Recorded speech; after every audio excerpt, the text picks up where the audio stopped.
What's up, good people? My name is Kashaya, your host with Ls2Elevation, and today I will be coming to you to talk to you about the inheritance of the Levites. All right, now if you see my screen go in and get lighter, darker, remember I am being cyber stalked, and so the people are bored and they're just doing things, I guess, because I'm sitting right in front of a beautiful, bright window. So, yeah. Anywho, I'm going to start off with Deuteronomy 10 and 9, and it reads, Wherefore Levi hath no part nor inheritance with his brethren. The Lord is his inheritance, according as the Lord thy God promised him. Now, I did a video the other day, and um, it was part two of what's in your storehouse. And I gave the scripture, I stated Leviticus 18 and 1, but it was actually Deuteronomy 18 and 1 that talks about how the Levites are the priests, etc., etc. Okay. So when we look at Strong's 51 and 59, and it talks about inheritance, right? It talks about possession, property, inheritance, something inherited, occupancy, an heirloom, an estate, patrimony, or portion. All of these things are an inheritance, right? According to the Strong's definition, the number 5159. When you go through the list of the different um, meat that it provides under the word and under that number 5159, number 7 is one that stuck out to me in relation to this topic. Number 7 underneath Strong's number 51 and 59, it says, on the other hand, it can even be said that the Lord is the possession of his people. The priests and the Levites, whose earthly possessions were limited, were assured that their possession is the Lord.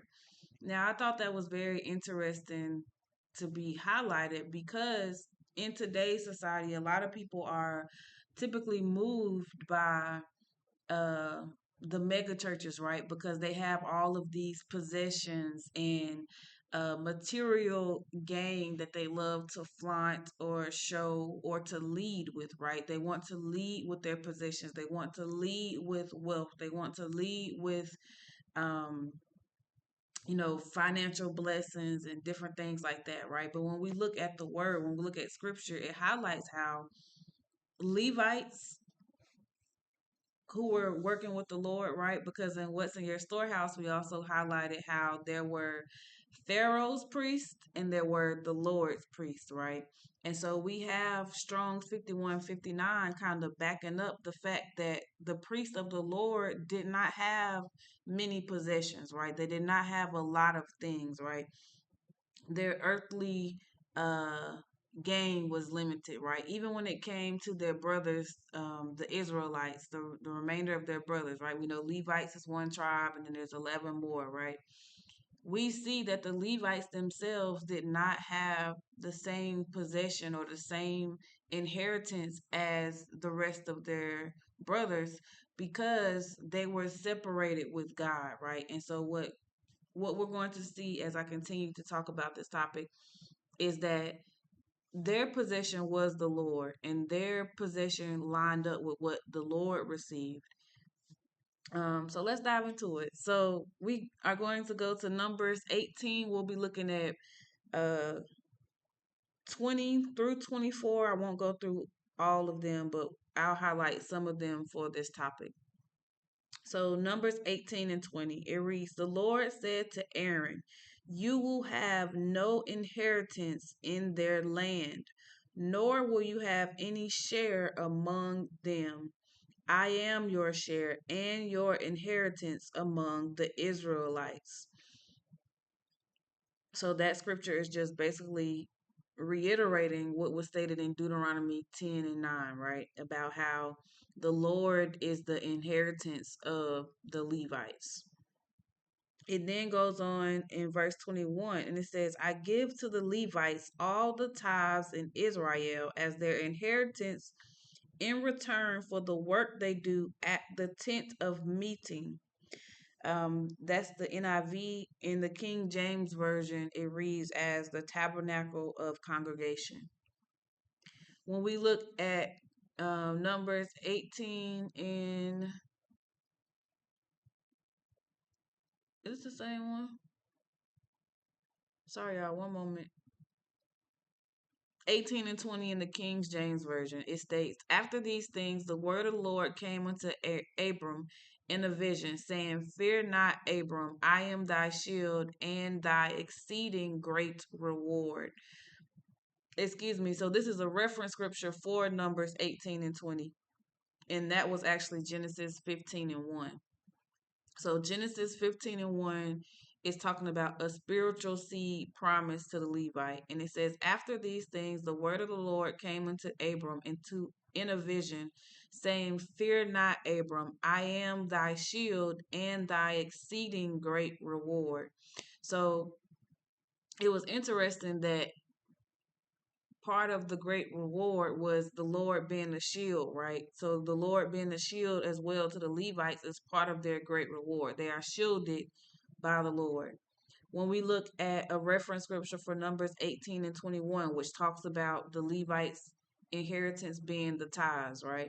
It says, And verily, they that are of the sons of Levi who receive the office of the priesthood have a commandment to take tithes of the people according to the law, that is, of their brethren, though they come out of the loins of Abram. So this scripture is highlighting how, yes, the Levites have a commandment to receive the tithes, right?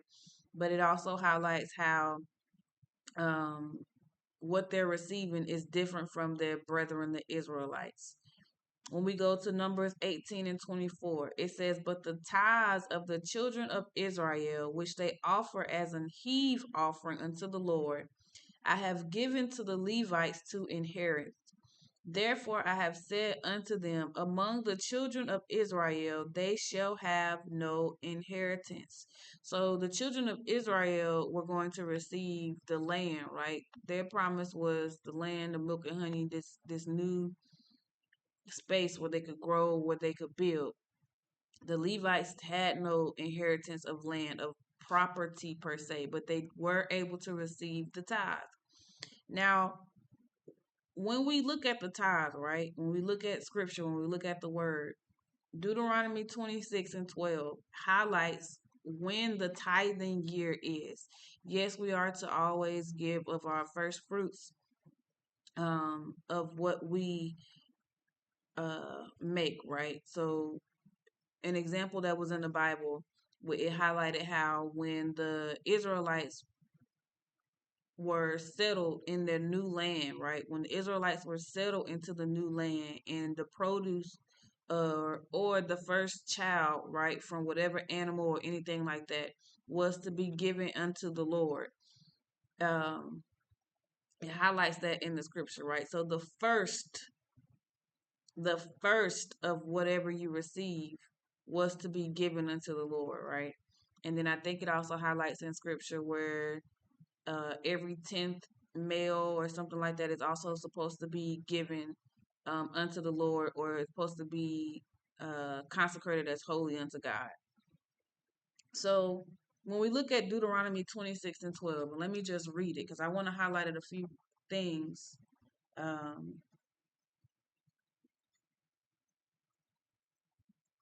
that gives us some distinctions between the Pharisees, right? The Pharaoh's priest, as compared to the priest of the Lord. So this is Deuteronomy 26 and 12. And it states, When you have finished setting aside a tenth of all your produce in the third year, the year of the tithe, you shall give it to the Levite, the foreigner, the fatherless, and the widow, so that they may eat in your towns and be satisfied. Now, one of the things that was very interesting when we read that, right? One, it highlights that the tithing year is every third year, and every third year is when the priests receive of the tithe, right? But it was also very interesting that the Levite is put into a group with the widow, fatherless, and the stranger. And when we think about the widow, the fatherless, and the stranger, they are all individuals that need help or need assistance, right? The widow needs help because she has lost her husband, so there are things that maybe she was accustomed to from her husband that she may now not be able to do or that she may now need assistance with. The fatherless, right? They're going to need help when it comes to their upbringing, their stewarding, making sure they don't go the wrong way or making sure that they have that support, even if it's not a direct support from their actual father. The stranger, right? People that are not familiar or foreign to the land, they're also going to need help in the sense of maybe getting them acclimated to the land or getting them settled into the new land, et cetera, et cetera. But it's interesting because typically when we look or consider these people, um, they're limited, right? If you're a widow, that means there's not a man in the home to help you any further with maybe a financial load or household load. If you're fatherless, if you're a child that's fatherless, you also don't have that extra support from the male.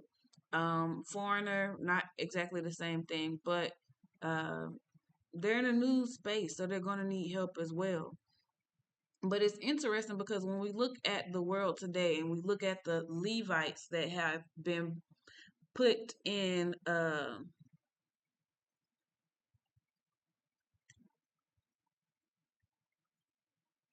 extremely affluent positions, right? When you think of the stranger, when you think of the fatherless, when you think of any of those individuals, are they always in extra affluent uh, positions? No, they're typically in lowly positions. And it's interesting when you read or you study more about the Levite, they were typically assigned to the church. Like they would just always be at the church, at the meeting of tabernacle, so that when there were individuals who desired to come to them to offer a sacrifice, they were present within the church. But now we have it to where a lot of people now who are in these positions who have these mega offices, what are they doing with the tithe? Because the tithe is supposed to be shared amongst the Levite, the fatherless, the stranger, and the widow. But we see where there are some Levites who are held at such high esteem, but the widow, the fatherless, and the stranger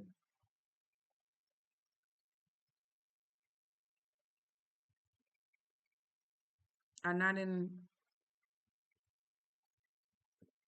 are struggling to receive help. But that's exactly what the tithe is for.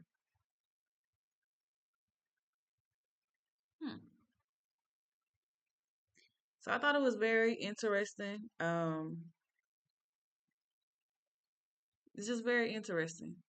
So if you have not yet looked at my video, What's in Your Storehouse Part 1 or What's in Your Storehouse Part 2, please check it out and then see what you're able to take from your study of the inheritance of the Levite. We do know that the Levite is to receive the tithe because that is part of their inheritance, right? But we also know that the tithing year is every third year, which is when the Levite eats from the tithe. And so that is the inheritance of the Levite. I'll catch y'all later. Have a great day.